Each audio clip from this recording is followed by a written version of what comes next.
Madame, Monsieur, bonjour et bienvenue dans ce 93e numéro du journal.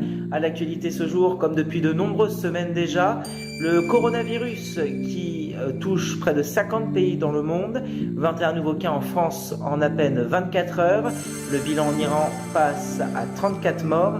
Plus de 85 000 personnes sont porteurs du virus. Nous en parlerons dans quelques instants. La tension entre la Turquie et la Russie au bord de la confrontation militaire sur le sol syrien, nous y reviendrons dans ce journal. Bienvenue dans cette édition.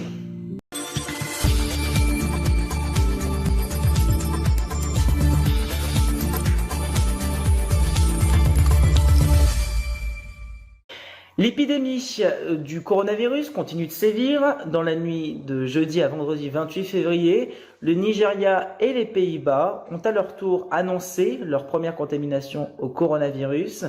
Puis vendredi matin, la Nouvelle-Zélande, le Bélarus et la Lituanie s'y sont ajoutés. Hors de Chine, c'est près de 4000 cas qui ont été recensés à l'international avec un pic en Corée du Sud. Aux Pays-Bas, un patient ayant récemment visité la Lombardie, région nord de l'Italie, considéré comme un foyer de contamination, était testé positif au coronavirus. Il a donc été hospitalisé et placé à l'isolement.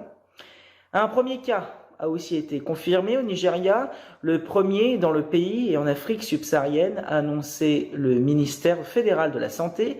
Le ministère précise qu'il s'agit d'un ressortissant italien travaillant au Nigeria et qui est revenu dans ce pays depuis la ville italienne de Milan le 25 février dernier. Hors de Chine, comme je vous le disais, le coronavirus a infecté plus de 4000 personnes dans une cinquantaine de pays et fait plus de 60 morts. En Chine continentale, c'est près de 85 000 personnes qui ont été jusqu'ici contaminées et 3000 en sont mortes. La Chine, où le virus était apparu en décembre, a publié le bilan de 327 nouveaux cas ce vendredi, le nombre le plus faible dans le pays depuis le 24 janvier et 40 morts. Parlons maintenant du coronavirus en France. 20 nouveaux cas en l'espace de 24 heures et encore un autre signalé dans la matinée, ce vendredi 28 février à Nice.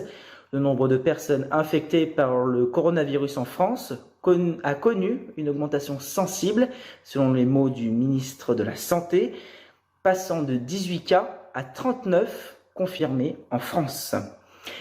Le ministre de l'Éducation nationale a annoncé hier sur Europe 1 que près de 2000 élèves de retour de zones à risque étaient confinés chez eux dans le cadre de la lutte contre la propagation du coronavirus. Jean-Michel Blanquer a annoncé que ce chiffre allait nécessairement augmenter avec le retour de vacances de nombreux élèves.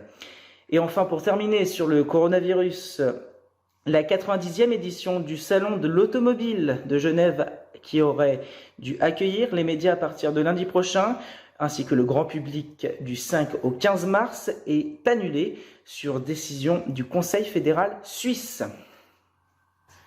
Une frappe aérienne a tué au moins 33 soldats turcs à Idlib, dans le nord-ouest de la Syrie, ce jeudi 27 février, sur les pertes les plus importantes subies par la Turquie en une seule journée, depuis sa première intervention militaire en Syrie en 2016. Le ministère turc de la Défense affirmait que des frappes ordonnées en représailles ont permis de neutraliser 309 soldats du régime. Il s'agit d'une grave escalade dans le combat qui oppose la rébellion syrienne soutenue par la Turquie aux forces royalistes de Bachar el-Assad, appuyée par l'aviation russe.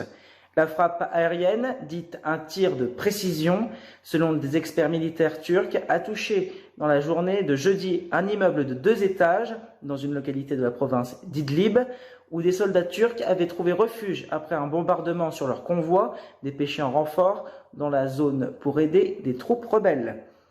Après un revers aussi sévère, le président turc se retrouve dos au mur et se tourne vers ses alliés occidentaux entre menaces et appels à l'aide. La Turquie a ainsi annoncé avoir actionné son ultime moyen de pression sur les Européens, déclenché un afflux massif de réfugiés syriens vers l'Europe.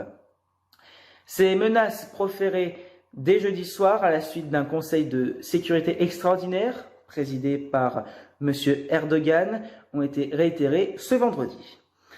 Dans le même temps, les médias turcs, largement contrôlés par le pouvoir, diffusaient des images non vérifiées montrant des groupes de Syriens, des Irakiens ainsi que des Pakistanais avançant en courant vers ce qui était présenté comme une frontière grecque.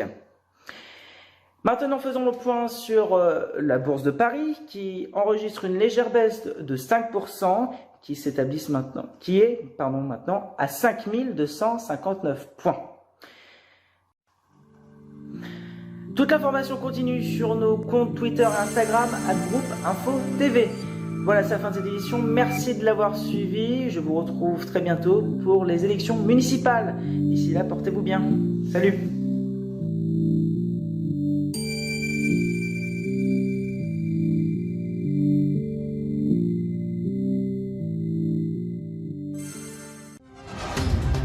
Les premiers et seconds tours des élections municipales sont à vivre sur Info TV.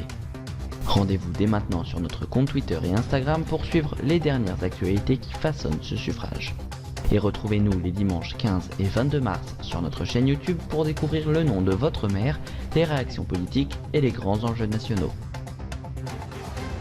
Événement municipal 2020, qui sera votre prochain maire? Les dimanches 15 et 22 mars sur Info TV.